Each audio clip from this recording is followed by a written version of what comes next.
I am going to show you how to convert a simple image into a poster. First, take a copy of the image. Go to the filter and choose Gaussian blur under the blur option. How much percentage to keep?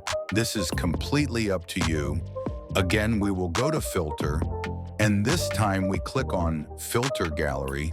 Then a page will open in front of us.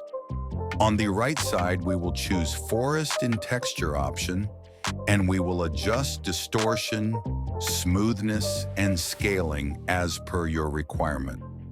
So a cool effect will be added to your picture.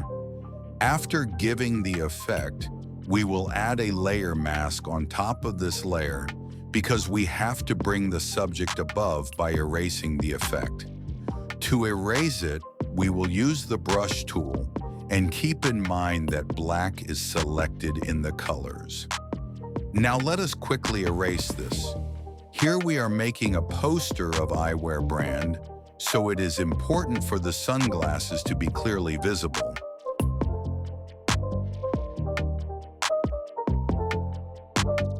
The poster is ready. Now it's time to add some typography to it. For this, I had already created it in Illustrator, so we will simply paste it in Photoshop.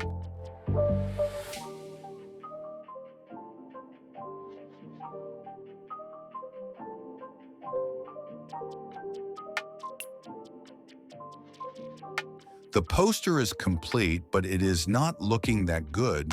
Some more effects are needed. So now whatever layers we have created till now, I will group them and make a copy of the group. Now we will make this group a little smaller by transforming it. If you want, you can also make it smaller by marge down. Now the problem is that there is not much difference visible in both the layers. For this, we will add drop shadow on the upper layer, and along with it, we will also add a little outer glow. This will show the difference in the layer in front and the layer behind. You can also make such posters by following the same process. So that's all for today. If you learned something new from the video, then let us know by giving a like and subscribe our channel, Perfect Production. Bye-bye.